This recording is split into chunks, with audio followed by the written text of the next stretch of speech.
Los partidos políticos que se quedan sin registro. La discriminación hacia algunos candidatos ahora electos para cargos diferentes y hasta para los familiares de los candidatos. Enrique Alfaro, su salida de Movimiento Ciudadano, según lo anunció, y su nueva relación con la prensa.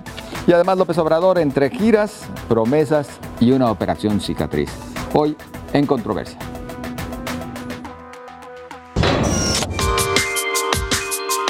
Nueva Alianza y el Partido Encuentro Social no alcanzaron con el 3% de los sufragios de la elección y se quedan sin registro a nivel nacional. En Jalisco son 4. Algunos se quedarían sin registro y otros sin las prerrogativas respectivas.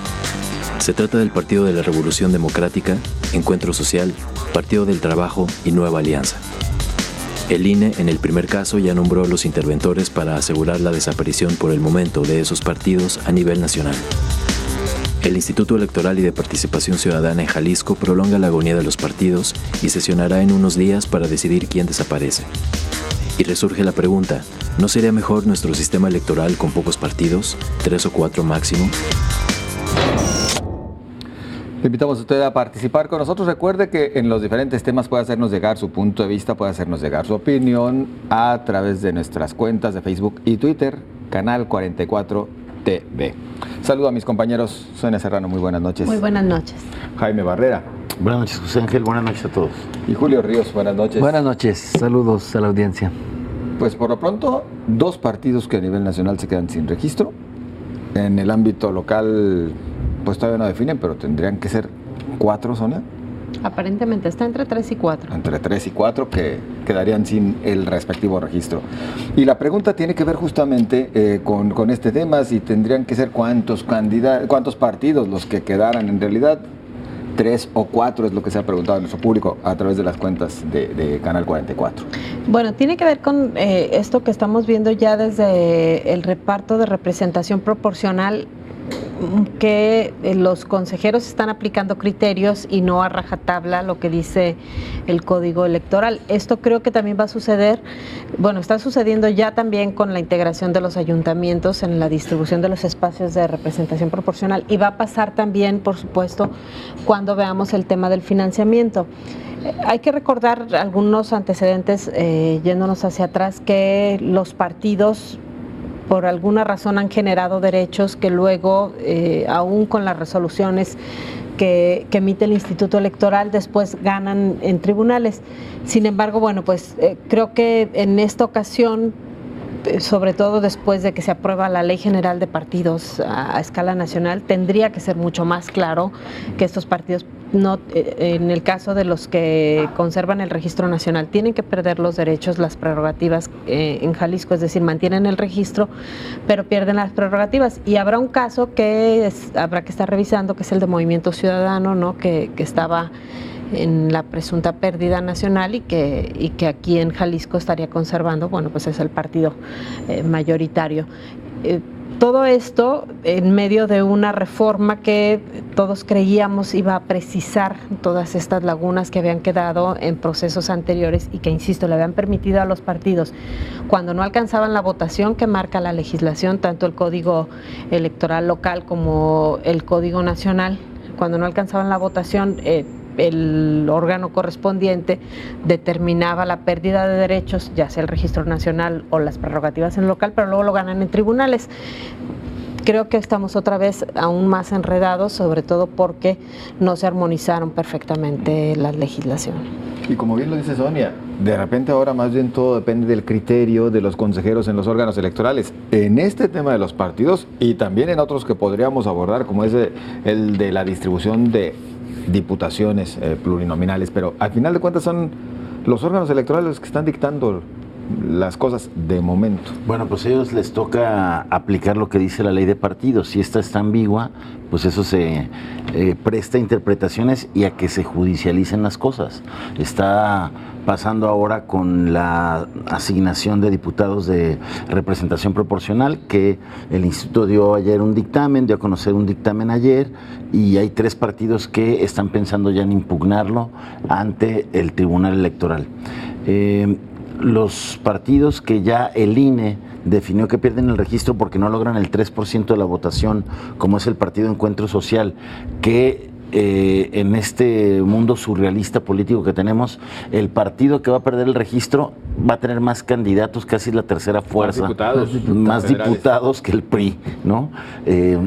Partidos que desaparecen, que van a tener una presencia en el Poder Legislativo. Puede pasar también en Jalisco, donde el PRD están también revisando si pierde el registro, el PES y el PANAL.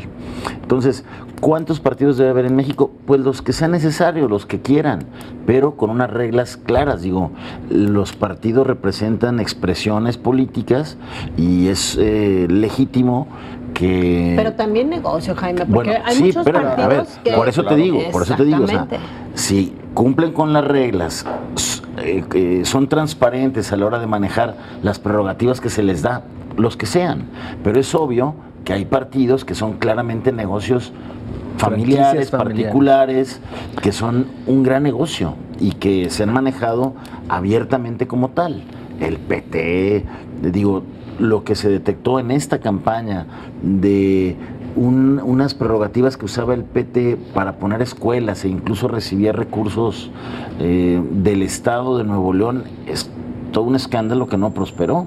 ¿Por qué? Porque cuando hemos hablado aquí de financiamiento a partidos y de financiamiento ilegal a partidos, nos ha quedado claro cómo la fiscalización de las autoridades electorales, que son las únicas que pueden revisar el gasto a los partidos políticos, se ha quedado corta. Entonces, lo primero que se tiene que hacer es mejorar y corregir esta fiscalización deficiente y muchas veces simulada para poder definir qué partidos son de veras y qué partidos son más bien nada más como para pues ser negocio y medrar del erario público.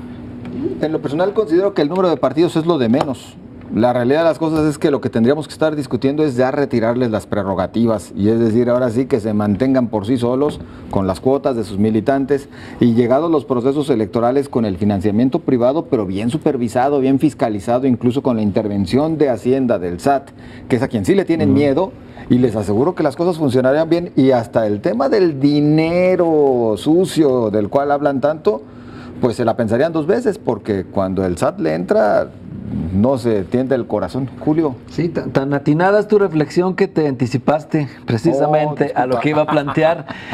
Que haya los que sean, los que sean necesarios, estoy de acuerdo con el señor Jaime Barrera, pero sin dinero público, que se rasquen con sus propias uñas, sin duda, porque eso es lo que hace que sean tan aborrecidos, sin duda.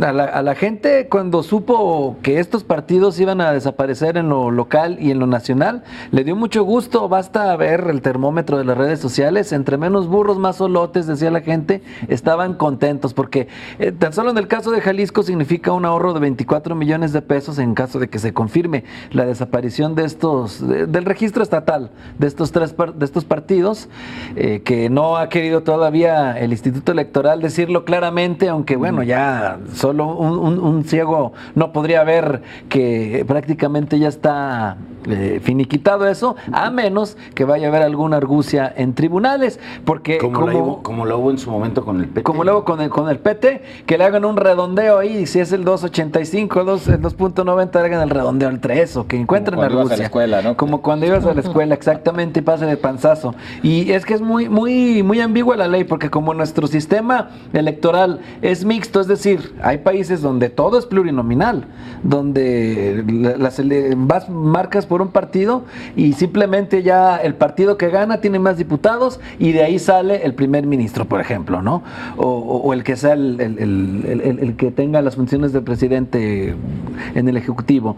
Pero aquí tenemos mezclado un sistema de mayorías como el de Estados Unidos, con un sistema, en este caso, de representación proporcional, y eso es lo que hace más complicado. Y también la ley es muy tramposa, porque, por ejemplo, en la Ley General de Partidos dice que para conservar el registro hay que tener el 3% en alguna de las tres elecciones, ya sea senadores, ya sea diputados, o ya sea presidente de la República. Entonces, tendría que ser un desastre, como el que ocurrió con Nueva Alianza, que el 0.99%, y que en otros apenas el 1,5%, medio en las 3 para perder el registro. Pero mientras no suceda eso, entonces lo puede seguir manteniendo. La ley debería ser reformada para que sea el 3% en la de diputados, por ejemplo, ¿no? Para que sea, y estoy de acuerdo, que no haya financiamiento público, que los militantes sean los que sostengan los partidos, o mejor aún, como en otros países, se encargan de tener el gasto de campaña de su bolsa y ya, dependiendo del número de votos,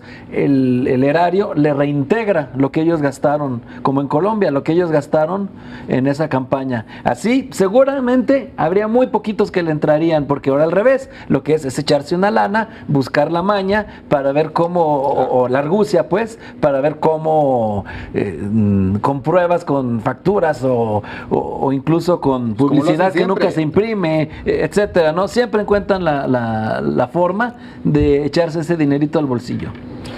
Ya en otras ocasiones he hablado, Sonia, rapidísimo lo mencionaríamos, de la opacidad con la que se manejan en cuanto a los recursos de los partidos. La opacidad y la simulación que hay con respecto a la revisión de también en todo el manejo de recursos públicos. Se calcula que, por ejemplo, una campaña gobernador cuesta alrededor de 180, 200 millones de pesos por lo bajito, que estamos muy alejados del tope, y se supone que en una de las reformas que más se presumieron está la pérdida de registro cuando excede el tope de campaña, pero pues en realidad como no hay ningún control, como por ejemplo el gasto más importante, los partidos políticos, se da el día de la jornada electoral en donde no facturas, nadie factura los lonches, nadie factura el dinero que se le da en económico a todos los que estuvieron de representantes en las casillas. Que luego se lo roban, pregúntenle en el PRI, les deben a muchos de los... A ver, el tema y es... Pues es que tampoco, les deben porque no movilizaron también, si no les hubiera ido mejor. No, pero sí cobraron, pues cobraron la movilización y no se la dieron a los que tenían que darla. Hubo un estudio en este proceso electoral, creo que de Luis Carlos Ugalde, que decía, y de México Evalúa, o de Mexicanos contra la Corrupción, de cada peso había 16 sucios. De cada peso que le entró al partido, había 16 sucios. Y esos sucios pueden venir del erario, es decir, los gobiernos apoyando a sus candidatos, desvío de fondos, desvío de recursos. Puede venir de empresarios que quieren iniciar el ciclo de la corrupción o el circuito de la corrupción, dándole al candidato o al partido para que luego les dé obra, les compre servicios. No seas inocente. ¿No? ¿Mande? Darle continuidad, iniciar no. Al ciclo de la corrupción. Bueno, es que muchos inician ahí, los nuevos inversionistas, o los otros les dan continuidad y de todo. Y el tercero, lo más peligroso y que dejó una huella de sangre muy patente, desgraciadamente, en este proceso, es el dinero del narco. Y yo diría otra cosa, habría que estar muy pendientes del finiquito de los partidos. ¿A dónde van las oficinas, las computadoras, los teléfonos, los coches, los muebles? Todo lo que se compró con dinero del erario, dinero de los impuestos, y que deben de regresar. Hay que regresarlos, no que se lleven los carros, sí, se por ejemplo. reintegran, pero... Bueno, tenemos que ir nosotros a la pausa. Ya ha habido historias donde se los llevan. Hay opiniones de ustedes, hay comentarios, mismos que con mucho gusto vamos a compartir en unos instantes. Ya regresamos.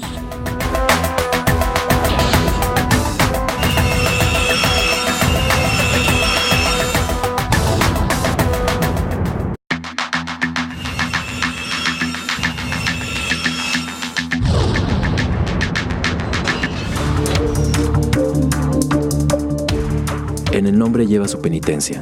El partido Morena y sus integrantes han sido foco de críticas y burlas en las redes, tal y como diversas encuestas señalan que en México las personas de piel morena sufren discriminación.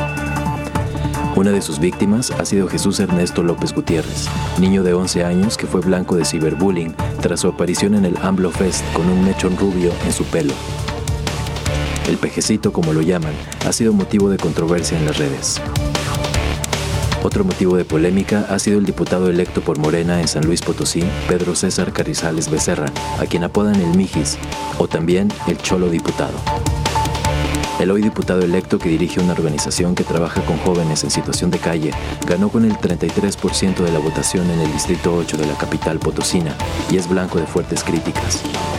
Especialistas destacan que son los hombres de la corbatita y el traje de marca, en su mayoría de tez blanca, los que han llegado a cargos públicos con grandes expectativas y han encabezado administraciones desastrosas o están en prisión.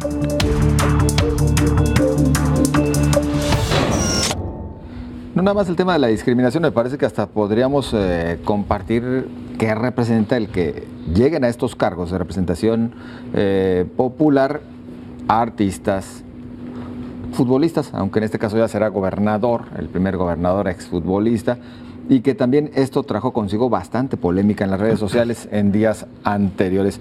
Antes de entrar en materia, si nos permiten, vamos a algunos de los comentarios de ustedes a propósito del anterior tema, el de los partidos políticos. Preguntó Canal 44, ¿se debería reducir el número de partidos políticos a solamente 3 o 4? Y las respuestas de ustedes, Roberto, Alejandro, a 2 nos cuestan mucho y no hacen nada más que gastar nuestros impuestos. Gracias, Roberto, por participar. José David dice, ni 3 ni 4, solo 2. Gracias. Algo así como el bipartidismo americano, ¿no? Como en los Estados Unidos. Rafael dice que haya el número de partidos políticos que sean, pero que no sean financiados con dinero del erario. Gracias, Rafael. Pepe Torres, debería reducirse solo a 2 y analizar profundamente si pueden y aportan algo para la construcción y avance del país. Muchas gracias también, Pepe Torres, por su participación. Alejandro Cabrera, a 2, lejos de que aporten a la pluralidad de ideas o a representar a diferentes perfiles de la población, pasar a succionar impuestos que podrían ser utilizados de otra manera y a únicamente darle vida a personajes impresentables del país, volteen a su vecino del norte, dice Alejandro Cabrera.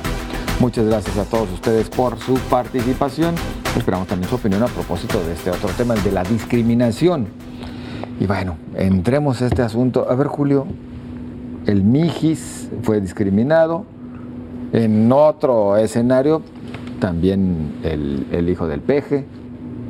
¿Qué nos sucede? Pues, en este caso, lo único que no se puede tolerar es la intolerancia y pues lamentable que se den estas expresiones tanto para el niño como para el famoso Mijis, que pues particularmente llama la atención porque muchos lo comparan con el caso de Sergio Mayer o con el caso de Carmen Salinas, pero da la casualidad que en el caso de esta persona que representa una expresión urbana conocida pues como el tipo cholo, pues sí fue votado para empezar, es decir, y con amplio margen, y además es una persona que más allá del aspecto pueda gustar o no, que es algo de lo que causó polémica, pues se ha dedicado a rescatar, de acuerdo a lo que han reseñado los medios de comunicación potosinos, a hacer proyectos para rescatar a los jóvenes de las pandillas. Chavos banda. A los chavos banda, es decir, sí cometió errores, tuvo en este caso una juventud complicada, quien no los ha tenido, y creo que en este caso también, si tuvo una condena penal, pues ya la purgó.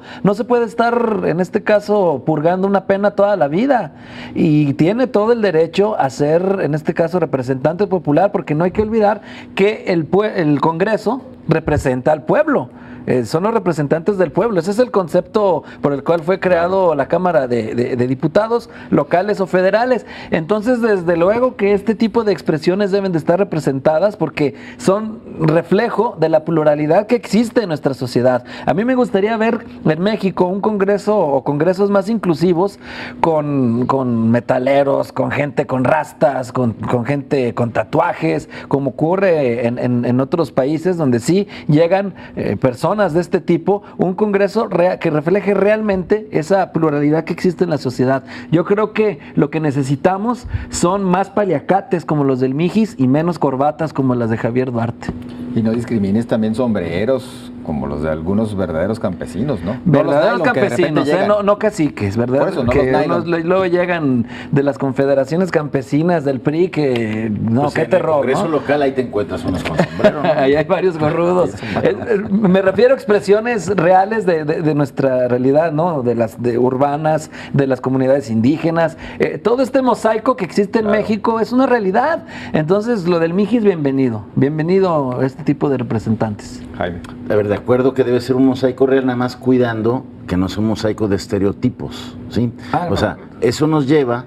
Luego hay hasta quienes se disfrazan, o vamos tomando nada más por tener uno, ¿no? A eso me refiero. Tampoco. Totalmente de acuerdo que hay que eliminar la intolerancia, hay que darle apertura a todo, pero eso nos lleva a un asunto más de fondo y que nos lleva también a revisar nuevamente el funcionamiento de los partidos políticos.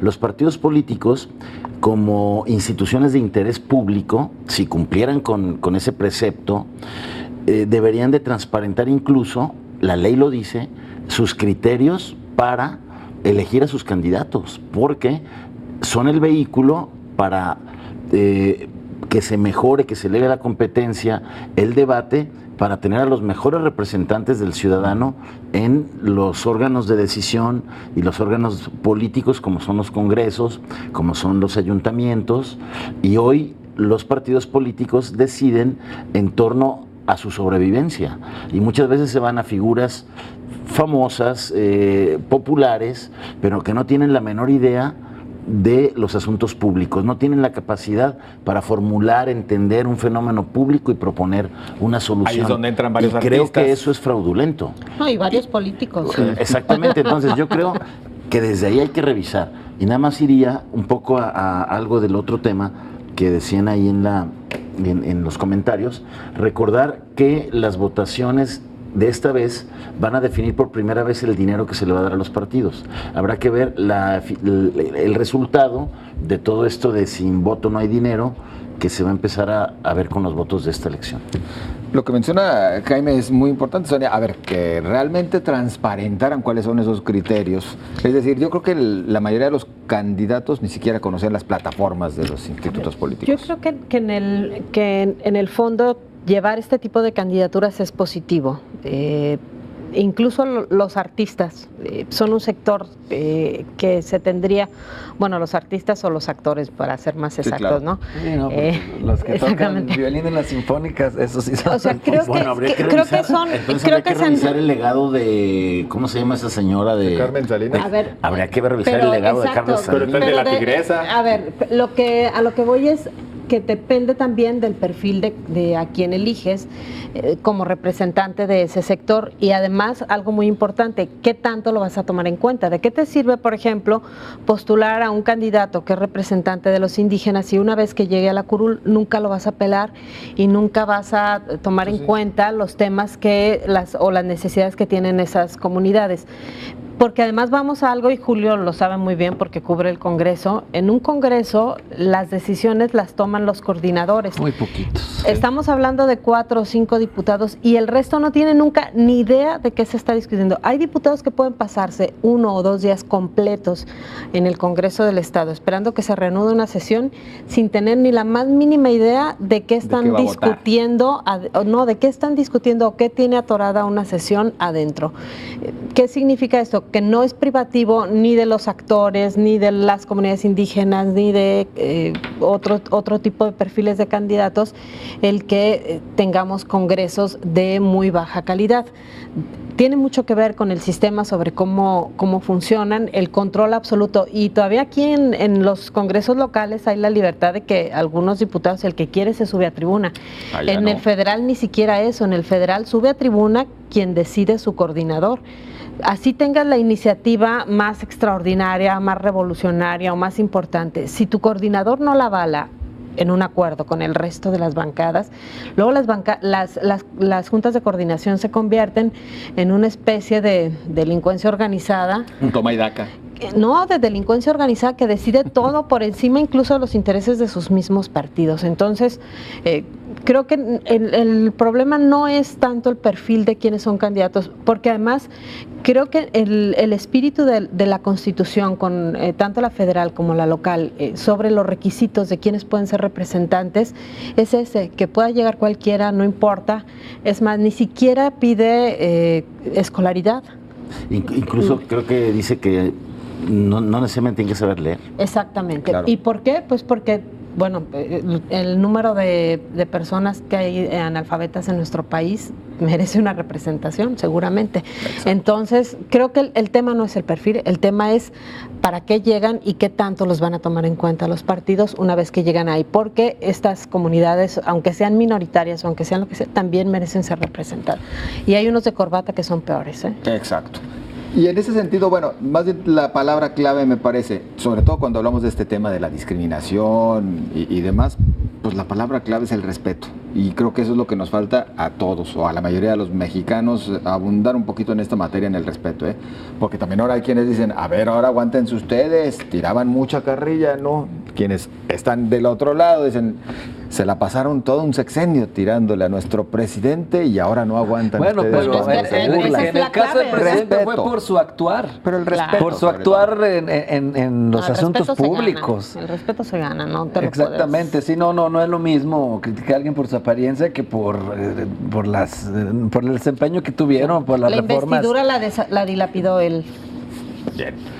Tenemos que ir a los comentarios de ustedes antes de irnos a la pausa. Esperemos alcanzar a dar salida a todos ellos. Muchas gracias por participar. Y la pregunta Canal 44 fue: ¿qué es lo que ha desatado el bullying y la discriminación hacia algunos candidatos electos de Morena y sus familiares? Y ustedes responden, dice Pepe Torres, la ignorancia y la estupidez. Muchas gracias, Pepe Torres, por participar. Patricia: creo que más que discriminar es juzgar por igual. Digo, si ponen a algún actor en Morena, ni modo que no se señale nada más por ser de este partido. Gracias, Patricia. Alejandro Valle: ahora sí lloran, todo el sexenio se burlaron de Enrique Peña Nieto y el anterior de Felipe Calderón. Hoy piden respeto. Gracias, Alejandro. También agradecemos, creo que son los que tenemos, ¿verdad?, los comentarios. Muchas gracias. Momento de la pausa.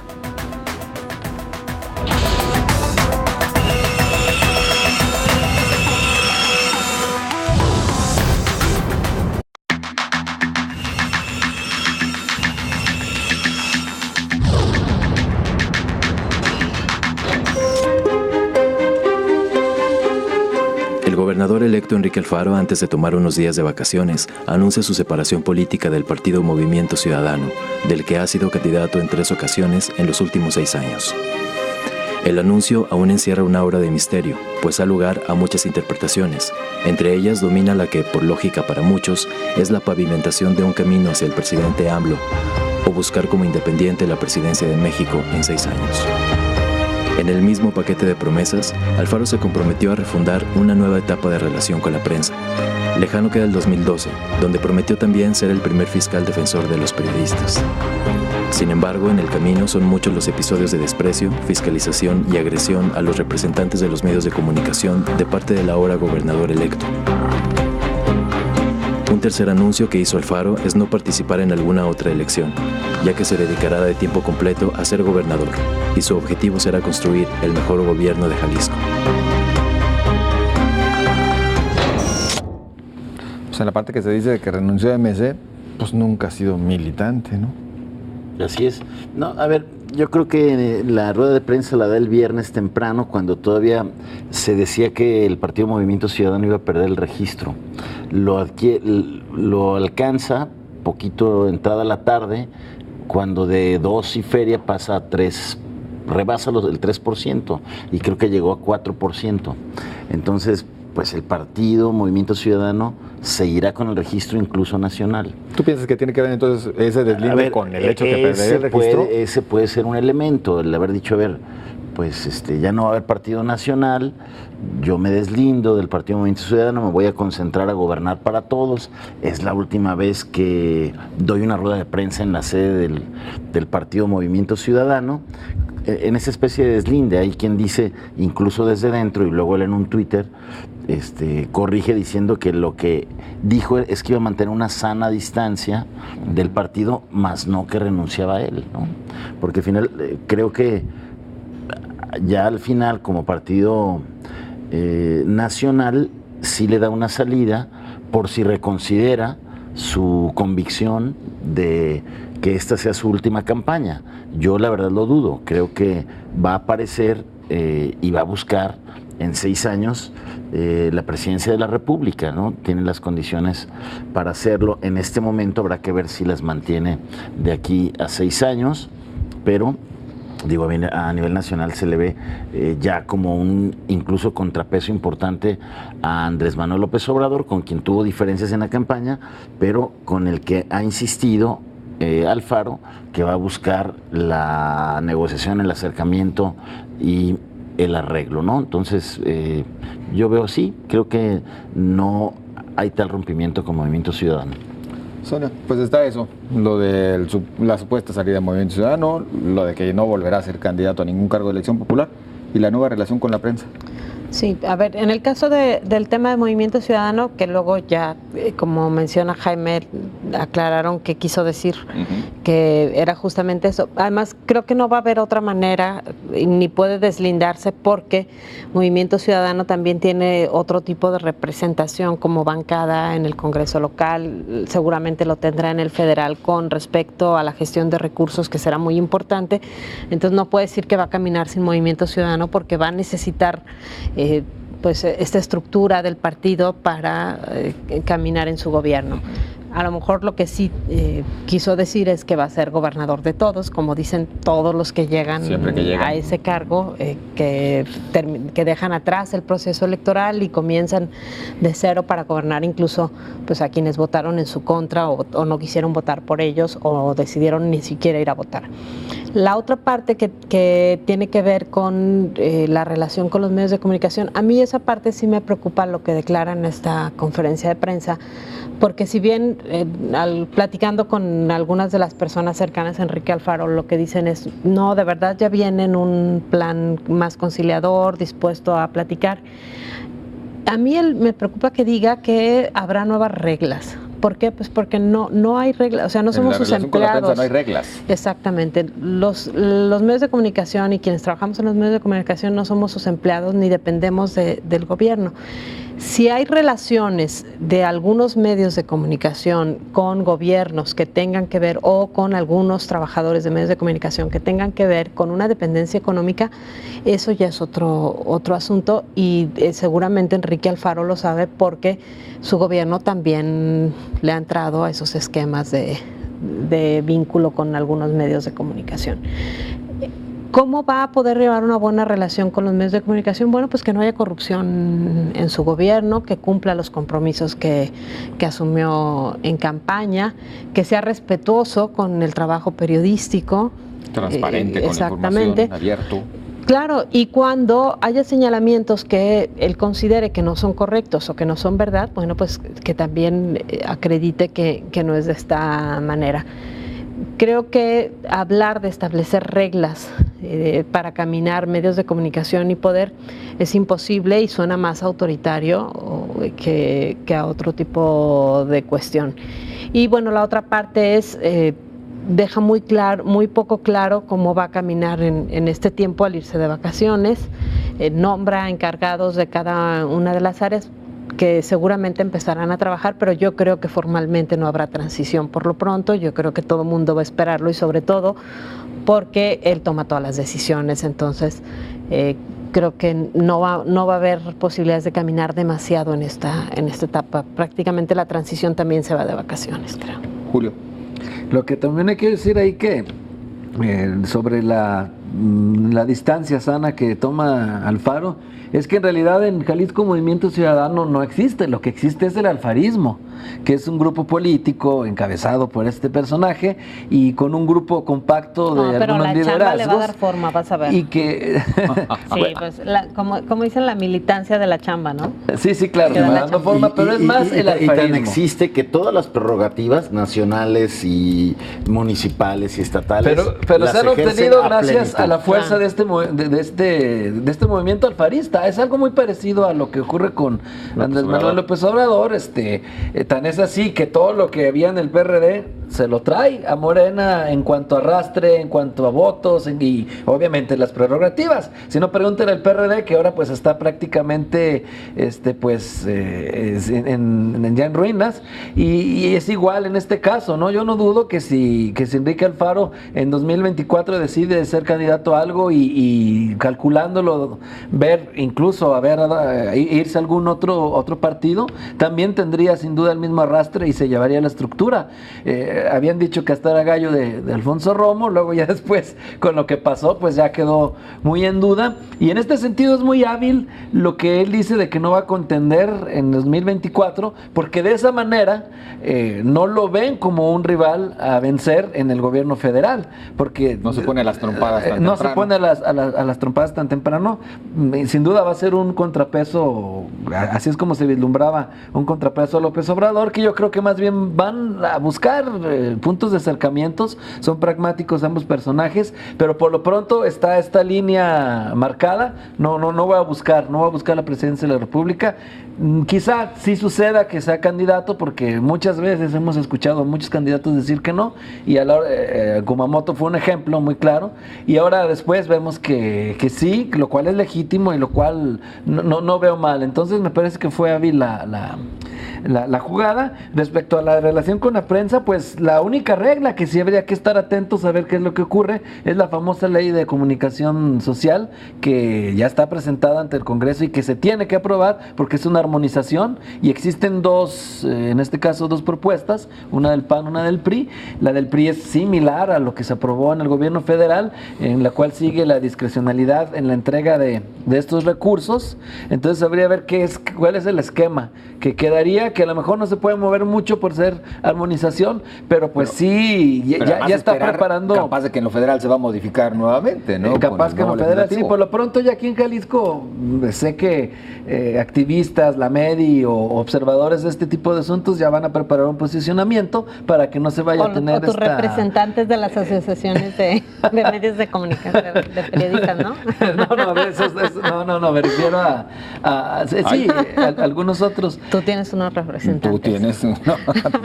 Y en este caso, pues habrá que ver que si realmente se transita un esquema en el que haya la transparencia que no hay actualmente en el gobierno federal, ni tampoco la asignación de acuerdo a audiencias, certificación de audiencias, todo esto que pareciera ahorita que es pues a contentillo, ¿no?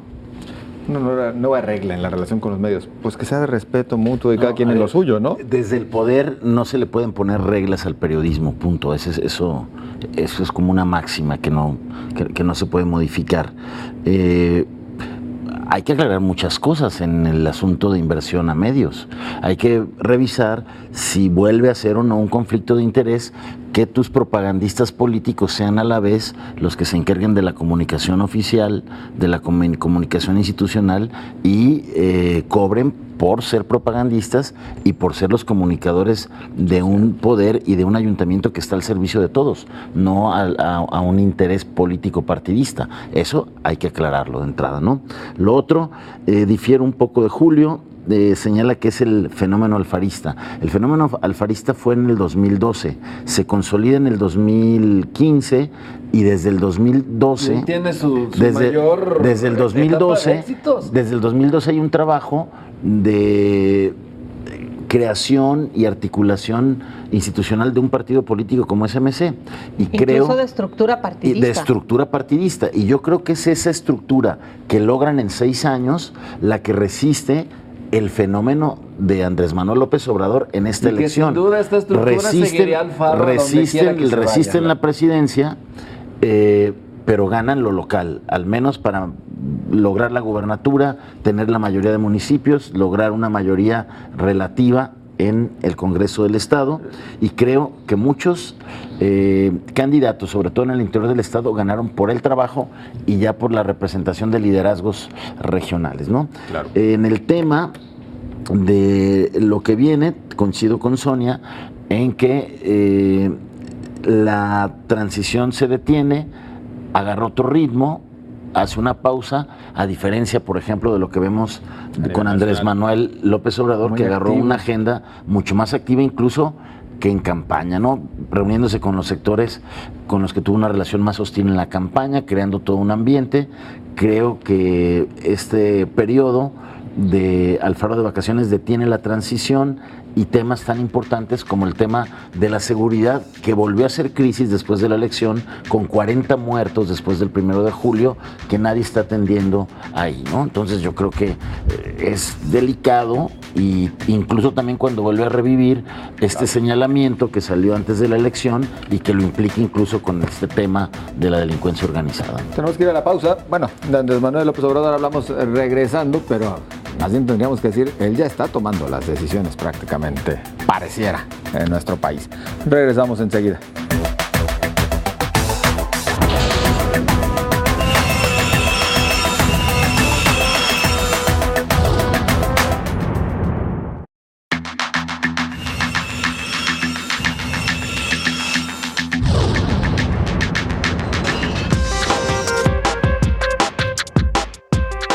Mientras se abre una discusión generalizada sobre la seguridad del presidente electo y si el Estado Mayor debe cuidarlo o no, él anuncia la gira de agradecimiento. Recorrerá las ciudades más importantes de la República para dar información de lo hecho y lo que viene. En el ámbito de las promesas tampoco ha cedido, y AMLO sostiene que cumplirá en aquellas que tiene que ver con apoyos a diferentes grupos, como jóvenes y personas de la tercera edad. Dice no a los gasolinazos, aunque reconoce que no podrá contener el aumento de gasolina por inflación. Anuncia que invitará a Donald Trump al evento donde asuma el cargo como presidente y que los ninis, si quieren apoyo, tendrán que trabajar. La cicatrización ha sido intensa con los diferentes gremios empresariales, al tiempo que ha sostenido sus planes para disolver las pensiones a los expresidentes y derrumbar la reforma educativa. Los desplegados a su favor, hasta de quienes estaban en su contra, no han parado. Entramos en el tema en unos momentitos. Antes, sus comentarios a propósito de lo abordado en el bloque anterior. Muchísimas gracias a ustedes por participar. La pregunta de Canal 44, en este mismo instante la compartimos con usted.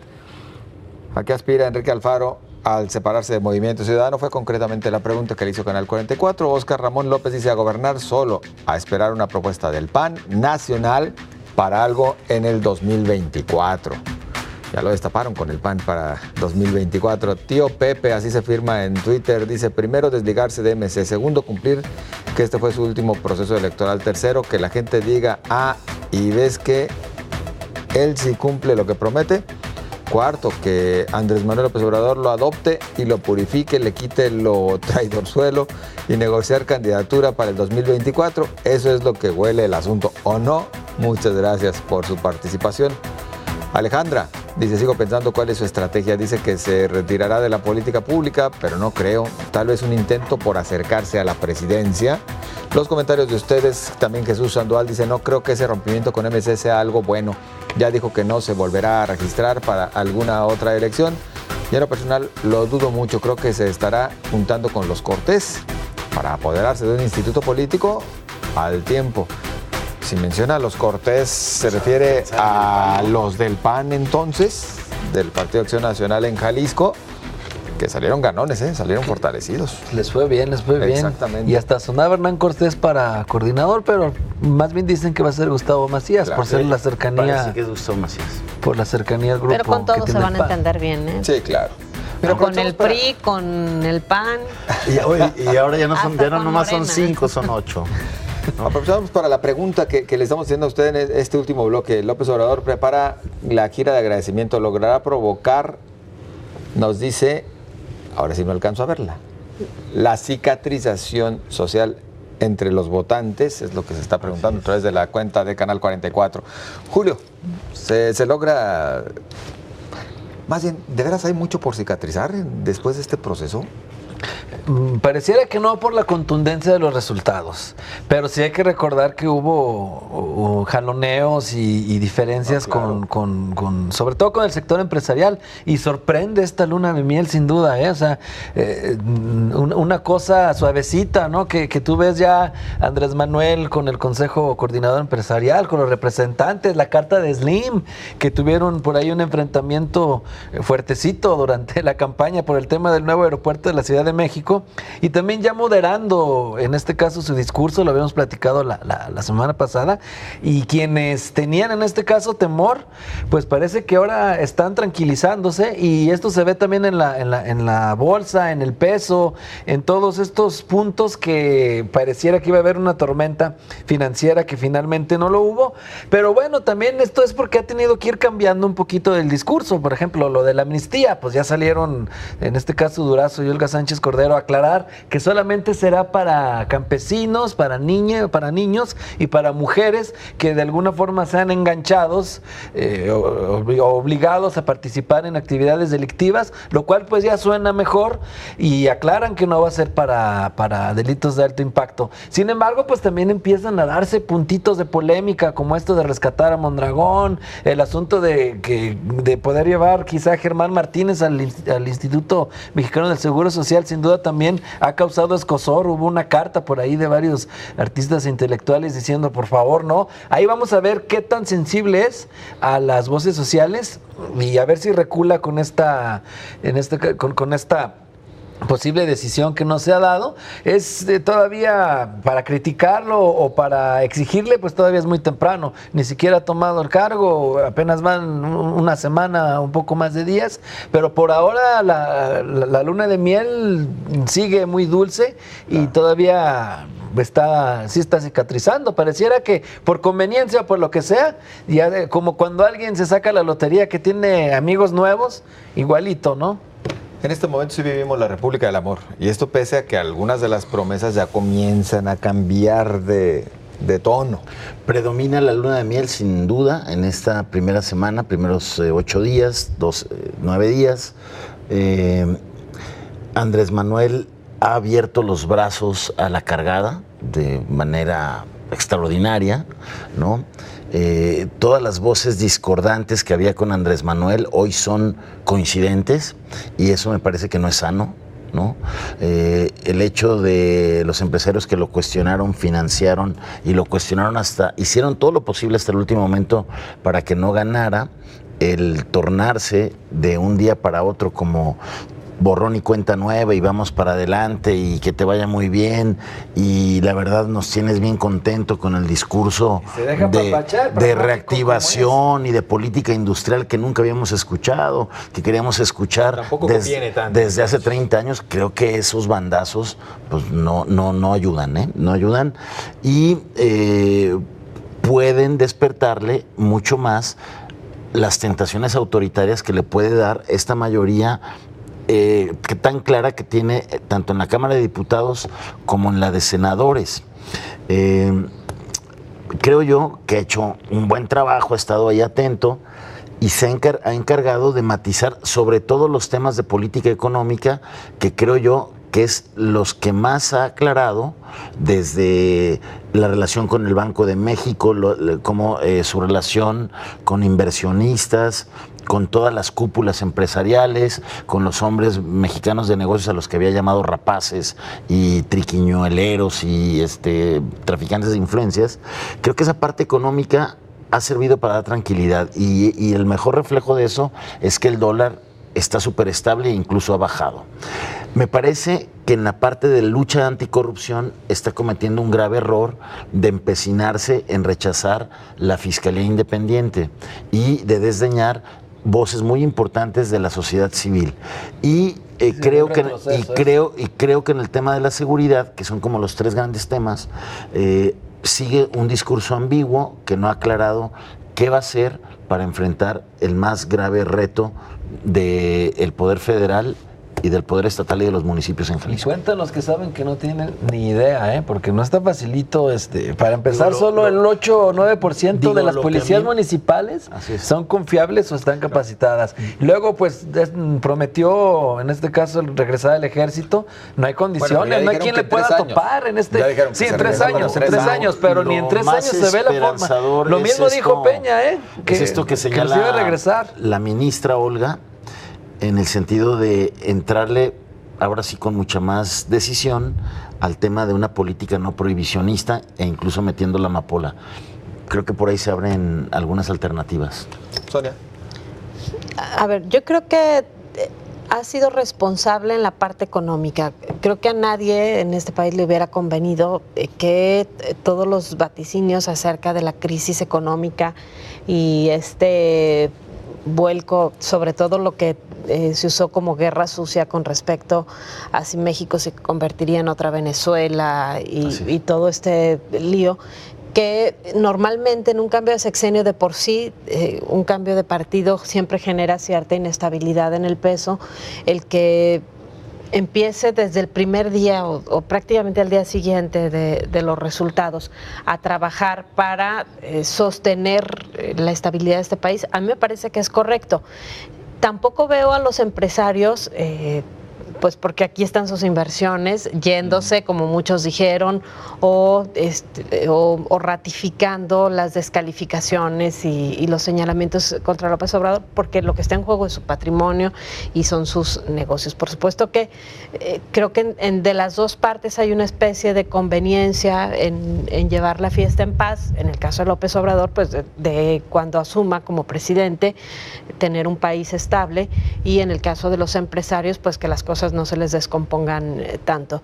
En el tema de seguridad, creo que sigue faltando mucha claridad. Coincido con Jaime con respecto a que ha sido de alguna manera este tema de la autonomía del Ministerio Público como pues quizá uno de los cuestionamientos más importantes, exactamente, porque ya lo hemos visto cómo funciona el sistema mexicano. Si no hay una fiscalía autónoma, no vamos a poder resolver muchos de los problemas que hay, ni de corrupción, ni de vínculos, sobre todo entre el poder y el crimen organizado, que tienen a este país en una crisis verdaderamente compleja de violencia e inseguridad. Luego también todo lo que tendría que ver con cómo va a resolver justamente este tema en que el crimen organizado y el narcotráfico dominan prácticamente todos los territorios. Hay una mezcla ya tan fuerte en todos los espacios del crimen organizado que separarlo, que sacarlo, pues va a ser muy complicado, y no ha habido ninguna señal hasta el momento de cómo va a resolver esta división. Y también creo que otra parte tiene que ver con que hay que esperar un poco más. Creo que empezar a exigirle como si ya fuera presidente tampoco está muy bien. Creo que esto podría hacer que descuidemos mucho a los que todavía no se van y que todavía podrían hacer más daño.